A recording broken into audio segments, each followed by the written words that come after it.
Hello, everyone. Madeline Dale here with the Chapter Goddess, and I have a fantastic author for you guys to check out today. She is dressed up as the main character of one of her novels, and I actually just finished book 1 in this series this past week. But I'm going to let her introduce herself and tell us a little bit about her book. So, Karina, go ahead. Hi, everyone. Karina Gantis here, aka Thaya, main character of that way. There we go, Illusional Reality. It's a young adult fantasy paranormal romance, and it's a duology, only 2 in the series. And book 1 is a audiobook as well. So go ahead and tell us a little bit about Thaya. That's who we are dressed up as today, correct? Thaya, if you can see from the first book, it's a duology in a duology. Yeah. Okay. She's half and half. She's Becky in our human world, and she's Thaya in the Ticinian world. And there's a prophecy in Ticinia that she's going to be the savior of all of the Ticinians. And so she doesn't know that she's adopted. She doesn't know her life is a complete lie in England. She's just going through the motions like we all do when we work 9 to 5 and live alone and what have you. But she soon finds out when she's transported back to her real home, Ticinia, who she is, who her parents were, what she's supposed to do. Basically, because they don't know anything about her, they decide that the way that she's going to help them is by marrying the son of the Dark Lord Darthorn, who is, if you think of it like a big mountain, you've got Sphinx at the top in big domes, and then he can see out of his window and look down upon Ticinia, which is a forest, and the Ticinians live in like little tree houses, and they have like bridges that connect to each tree house, and they're really friendly and they're really nice people, and they've all got gifts. They've got these powers, and it's said that the sacred stones, the channelings, which are monolith stones, power these gifts, as the Ticinians call them. There are so many different things that the Ticinians can do, but they're in generations. So not everybody's got the power. And if you're in a generation, you can't have whatever power you want. You have to have that one that goes with that generation. So if you can imagine being taken away from your home, waking up in this strange, magical but scary land because there's the threat of war, and then being told that you are being forced to marry the warlord's son, whether you like it or not. I mean, you're going to kick up a fuss, aren't you? I mean, you're going to say, I don't think so. And she does. She's very, very stubborn, and she tells them, I'm not who you think I am. I can't help you. Take me back to where I came from. I don't want anything to do with this. And eventually she understands that they're her kinsmen, it is her fight, and that she needs to stand up for her people and do something about Codwan and Darthorn. I really like how she kind of went from like being thrown into all of this to figuring things out. Harrison. Yes. Okay, well, be quiet. Sorry. He was out of here, and now he's like super like in here, like, hey, Mom, what are you doing? But anyway, back on the topic. So for Ticinia, where did you get the idea to create this world with the people living in the trees and in the mountains? Because I thought that was really fascinating and unique. Oh, right. I didn't think it was that unique, actually. Tolkien and Riverdale. That's when I saw the film and I saw them living in trees and the lights and how beautiful it was. And I thought, well, people that want to be part of nature would want to live within the nature. And with the attacks that they have at Ticinia, it's too dangerous to be on the floor. So being up there is safety, but it also makes them part of nature. And Darthorn, he he's a warlord of Senks, and the ones before him have been the same, working with the dark force, which is like black magic, whereas the Ticinians use the white magic, if you can call it magic. And he basically lives on this really dark, ugly mountain that the Ticinians don't like looking at, but it's right next to their forest. They can't do much about it. But from his dome, which is gold, of course, he has to stand out. It's like a total dome shape, his where he lives, his castle, we'll call it. And he has these windows that go halfway around. So he can basically see all of the outlands and Ticinia, which looks very meek from where he is, but he knows that it's not meek. And he's tried time and time again to try and get the power of the Chanlins, and he's failed every time because of the Ticinians with their gifts and their prophecies, which is very important because everything that's going to happen gets prophesied.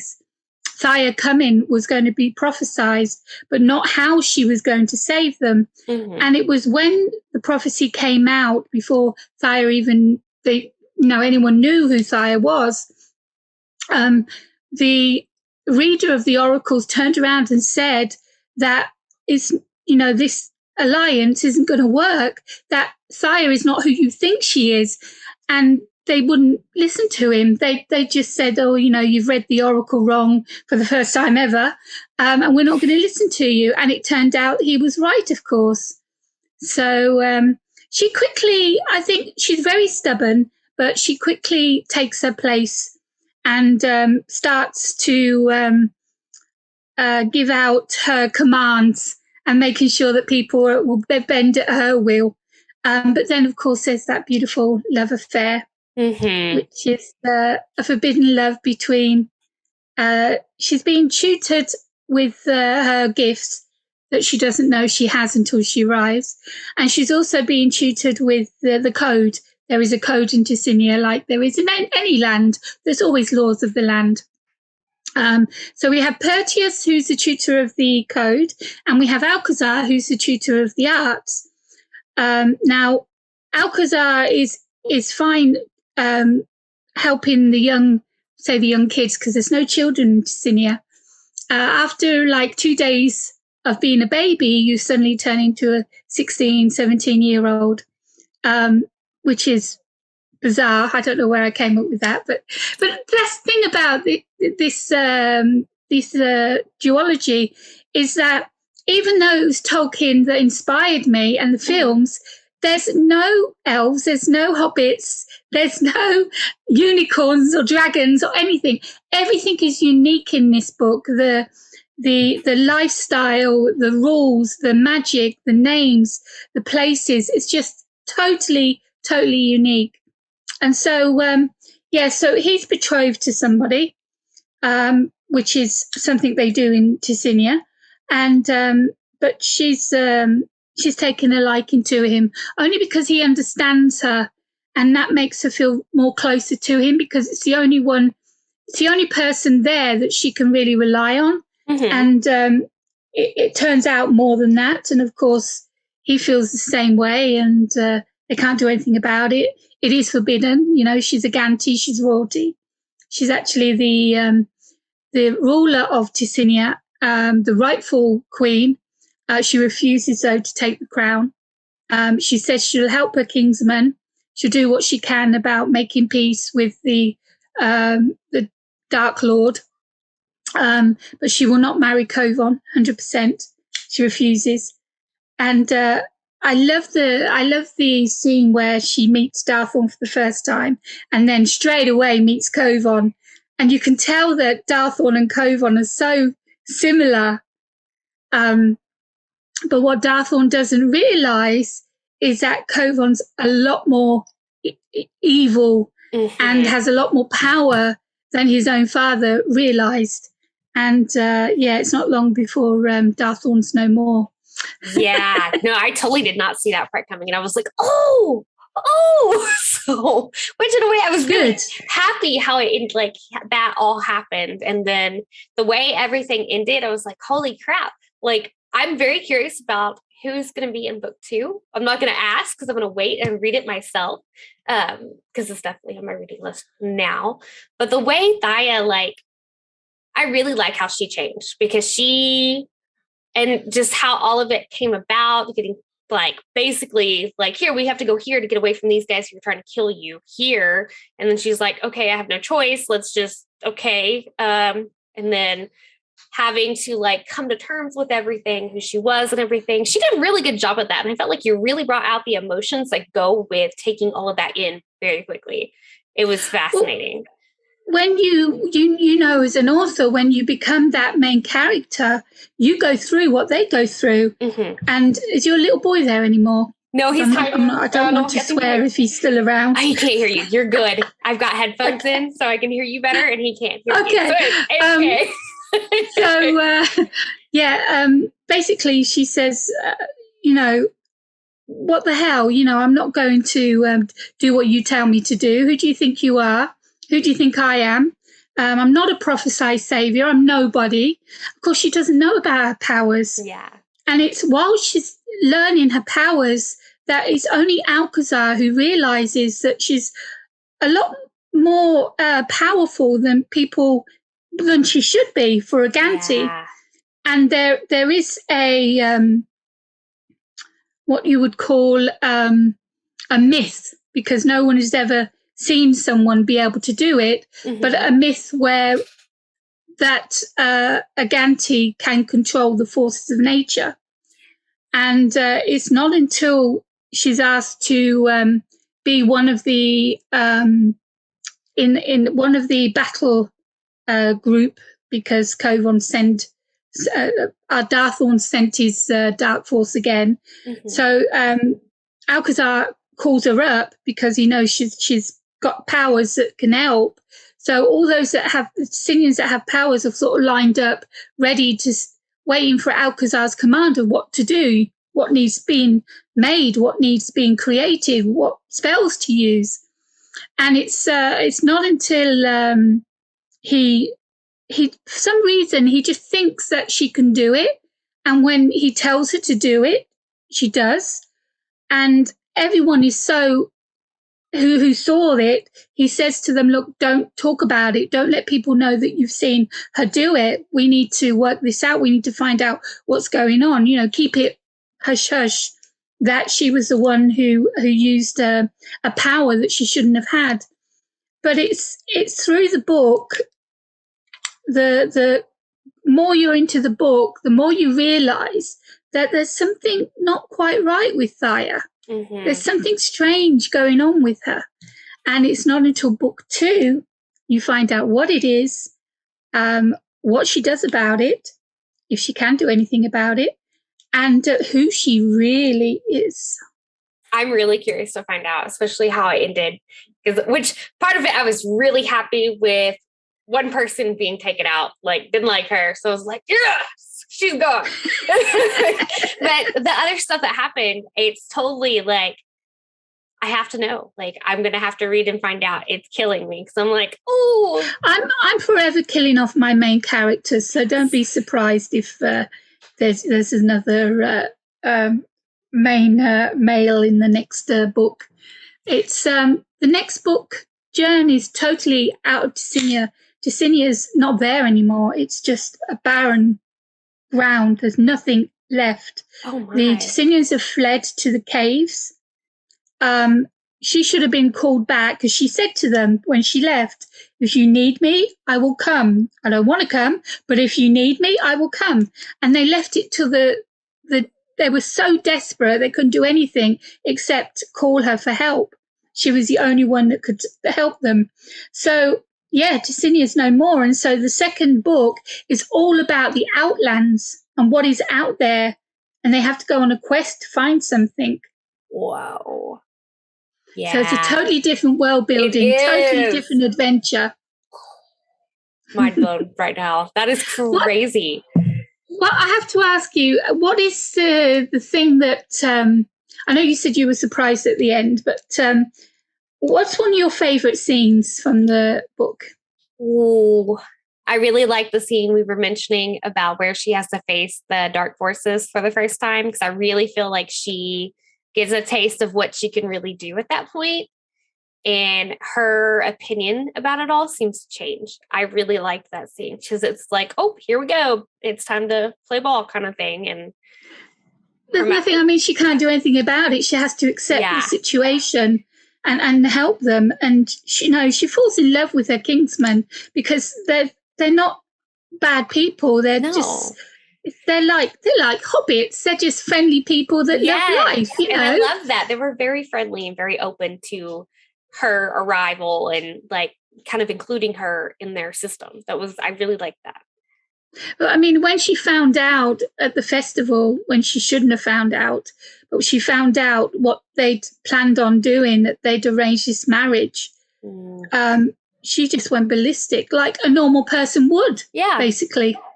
Because she grew up in the human world, and that's how we react. And the Cennia, they may not react like because they have their own kind of way they talk and everything. But she grew up in like the human world, so her brain still works like that. And I thought that was very. There's a tiny little part at the end of that scene that's actually from a really, really famous movie, and I wonder if you caught on it. Nobody's caught on it. I probably didn't, because I am terrible with movie references. Well, there's the bit where they've all gone away now. They've all left him. It's just him and she's been playing with the portee like a human squirrel. And he grabs a load of dirt and earth, and he puts it in her hands, and he says, "This is Ticinia. This is part of you." And that was from Gone with the Wind. Oh, yeah. Where they put it in the earth because they're pickers, cotton pickers, and the war's happening and they've got no food. And so she knows that she's got to get her hands dirty, even though she's not that sort of person. She picks up, this is Tara. This is your land. This is Tara. And that's where I got that little scene from there. I like that. That's tying in other stuff that's influenced you. Speaking of influencing your characters for this, where did you get the inspiration for them? Oh, I don't know. They were. I had them as pictures of, because I mean, this has been going on for years now. It was 10 years in the making for the two books, because I actually stopped writing halfway through. I thought I was stopping completely. I weren't going to carry on writing. And then when I got a publishing contract, I was told to rewrite it in a totally different point of view. So that took another 2 years to get that done. So, 10 years in the making, and I think it was 2011 that Illusion of Reality came out. So we're talking, 2016. That was 2016 with the publisher, whereas this was actually published by me in 2011. Nice. So I just had this idea of who would play the characters in the film. Sweet. And I saw Cameron Diaz as Thaya. I could totally see that because she would fit her personality, especially in some of the roles she's played. Yes. Now, I mean, at the time she was the right age, but now, I mean, no, you'd have to go with younger. And Darthorn was Antonio Banderas. Ooh. If you remember Interview with the Vampire. Yes. Yes, with the long black hair and the kimono. Yes. That was Darthorn. After seeing Antonio playing that character of the vampire, that was my Darthorn 100%. Alcazar, I think I had him as, I started having him as Ewan McGregor. Yeah, but I think I changed him in the end. but I don't know. I don't know who I picked. It's so long ago. But so I just tried to imagine what film famous person would play each role, and that's where the characters come from. Sweet. I like that you've got it like that because you can visualize them better in the story. That is awesome. So let's talk about some of the stuff you do outside of this book. Go ahead and tell our viewers what all you do that keeps you pretty busy with the author assist and whatnot. Well, yeah, I'm not just an author of this duology. I have 14 books. I write everything from young adult to erotica, dark romance, thriller, horrors, short stories, mafias, motorcycle clubs. Yeah, so I get real dirty and into really involved into some of those storylines, totally different from the fantasy. I'm also an award-winning filmmaker. I've had several of my book trailers and a documentary that I did have won several awards at international film festivals. And they're still winning. One's just been selected for a California film festival, which I'm so really proud that it actually got selected for the festival. So whether I win anything or not, it doesn't matter. It's people are going to actually see my trailer at the festival. So that's really cool. And I am a podcaster. I have Narrations by KK, where I do cosplay and love dressing up as characters from people's books and doing readings for them. I have Behind the Pen, which is a YouTube show and an audio podcast where I talk to authors about their books. As you know, you have been a guest, yes. Madeline. And then I have, I'm the host of the Author Assist show on the Artist First Radio Network. That goes out live once a month, worldwide. What else am I doing? Oh, and I have Author Assist, which I've had since 2015. And what I basically do is I help authors that have just published their book and hold it in their hand and haven't a clue what to do next. So I help them with all the marketing and promotion. People that have an idea for a book and they need help with brainstorming, it's another thing I do.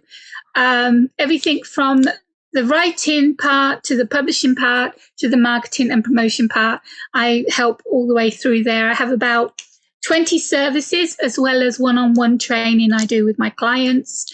I've been in this business for nearly 28 years.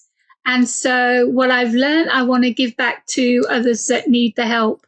And everyone needs the help so they don't get tricked by vanity press and other nasty people out there. We want to warn them off and show them the right road to take, put them on the right road, tell them the free software that they can get so they're not paying memberships for this and for that and subscriptions. It doesn't have to be expensive. I go with all my clients and myself, I go the free route. My newsletter is free. My design graphics is free. Mm-hmm. And so only if I need to, like with Story Origin. Story Origin was great when it was free, but now that it has that 1 year membership, what he's done to Story Origin since is just worth every single penny. Oh yeah, and that's absolutely. Another thing I do. I've done a webinar where I've gone through with Ewan. Actually, we went on the Zoom together and we went through the whole of Story Origin. So that's on Behind the Pen. You can actually see that on Behind the Pen. Awesome. That was before.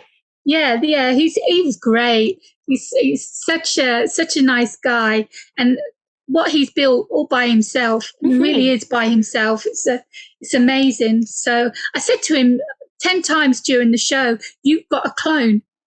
You can't tell me that you do all this by yourself and the customer service you do." Yes. I said, "How many is there of you in that house?"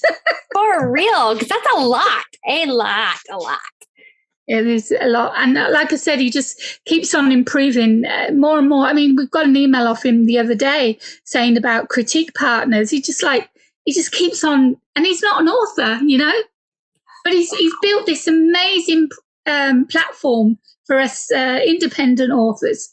The same as Go Indie Now, Joe Compton. He's been working with Go Indie Now for years. I've known him since Go Indie Now started. So I've seen him build this up from one little show right up to what he has now. And it's an amazing place for people to get promotion on their books. And it's for musicians, it's for artists of all kind, filmmakers, any independent creative can come on to the panels, come onto the shows, talk about what they do, and for those that are really interested in learning more about books, about filmmaking, which is fantastic, it's absolutely fascinating when Joe has his discussions with the script writers and the filmmakers, and really, really good. So, so that's another one that people need to know about. But yeah, so that's what I do. I'm basically 24/7 online working and writing. You are busy, because I know you keep some crazy hours too to get it all. On top of the work stuff, do you have a form of self-care that you do to help keep your sanity while working so much? I do. Why you bring that up? That's one of my topics. You know me. I did a whole spiel on it for Go Indie Now. Oh my gosh. So okay. So, when I was younger, long time ago, I used to sing in a rock band, and I've always had that passion for singing.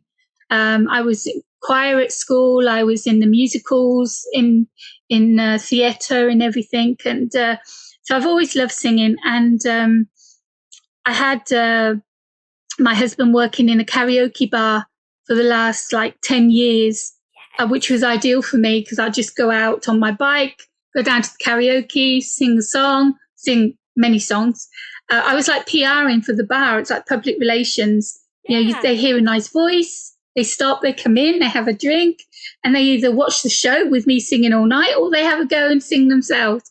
But I have, getting a bit negative now, but I have two very serious health issues.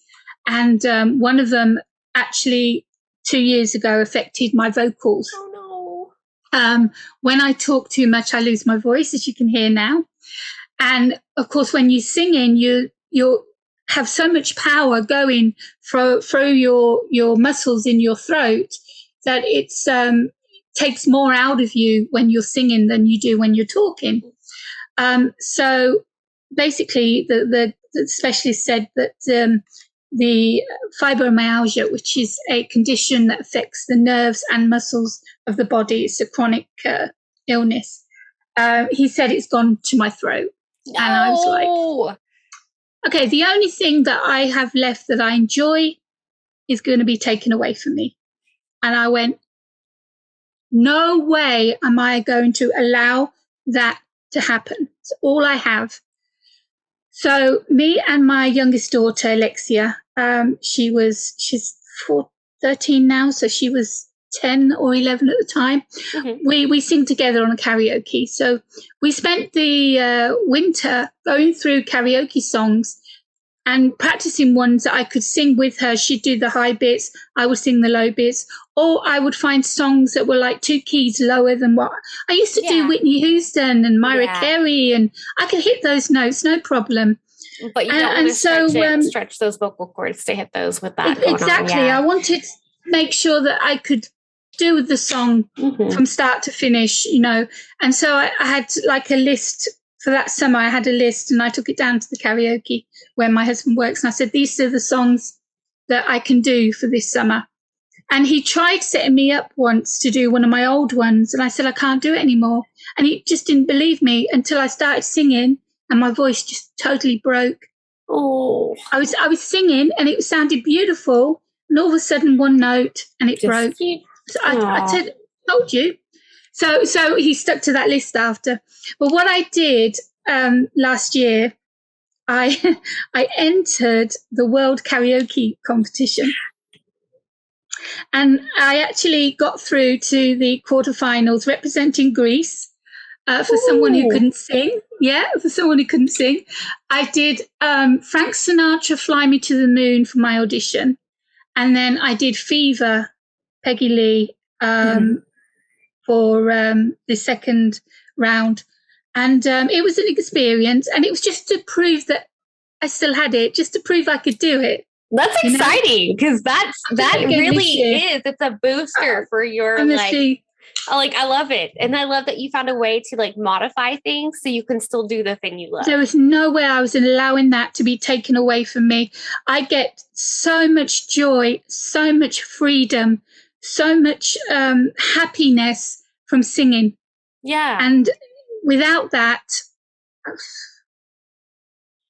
yeah, I'm glad you get to keep that and that you found that way, because that's overcoming a huge obstacle to do that, and that is impressive. And I know it's not easy too. Like, it sounds like, just talking about it makes it sound like it's so much easier, but going through that like step by step to overcome that, because there's so many emotions and stuff tied into that. But overcoming that and getting to where you are, I just broke down in his office when he told me. Yeah, no, I would have too. I said, "What do you mean I can't sing anymore?" I said, "You can't say I can't sing anymore. That's all I've got left. That's all I'm good at. I even know I'm a writer. That's all I'm good at. I mean, I love writing, but don't get me wrong, but I don't get the same feelings that I do when I sing." And knowing that I can hit those notes, knowing that I can sing that song all the way through and sound like a professional singer still, and get that round of applause still, that to me is everything. So I entered the Karaoke World Championship again this year. Ooh. And I've just put my audition in, which is Creep. Ooh. And it's not a Radiohead version. It's actually just keyboard, so it's all about the voice. You cannot hide behind instruments. It's just piano and the voice. So we'll see. That'll be good. How long do you have till you hear back? I think the first round, if you've got in, the first round is June. Nice. And then ways off. So, if I get into the next one, I've got that already, which is "Stand By Me," Benny King. I've already videoed that because I got a really good day that day. So I thought, that's it. I'll keep that just in case. And then because of the COVID, everything's been done online for the last 3 years. And now they're finally going over to Helsinki for the finals.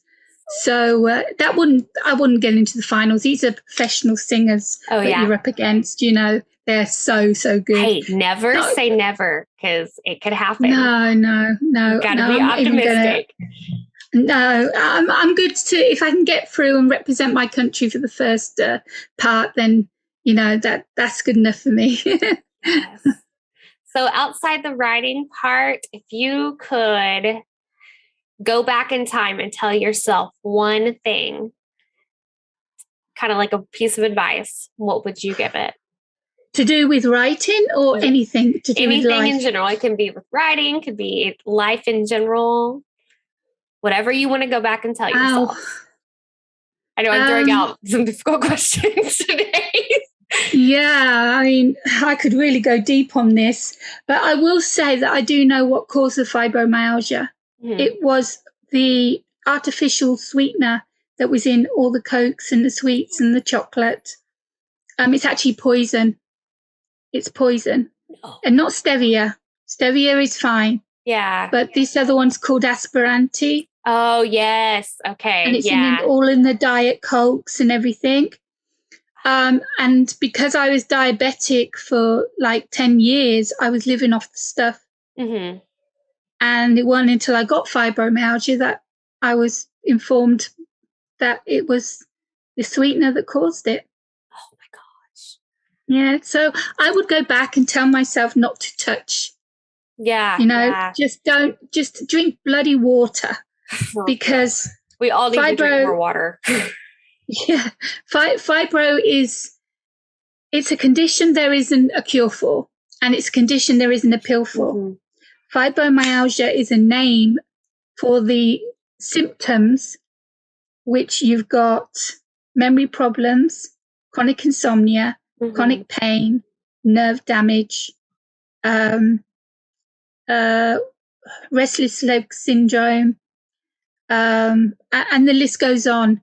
And you have one pill for every symptom. Yeah. So my pill box, I'm taking, not including my insulin, which is 3 injections a day or 4, can't remember. I'm taking about 20 tablets a day just Man.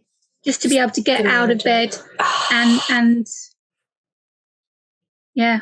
That's impressive, Karina. You are overcoming some difficult stuff and you are creating some amazing things in the process. I'm awed by the things you've accomplished because that's Thank you. impressive. So go ahead and tell our viewers where they can find your books, your work, because I know you mentioned the other day it was Wide, correct? Why? No, Linktree. Everything is on Linktree.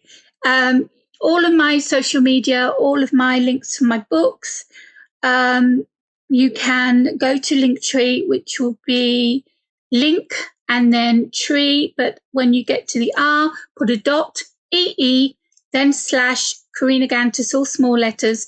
And everywhere I am online, any of my presence online, Goodreads, BookBub, my website, everything is on that one page. So check it out.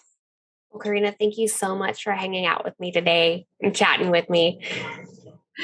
My pleasure. Thank you for having me, dear.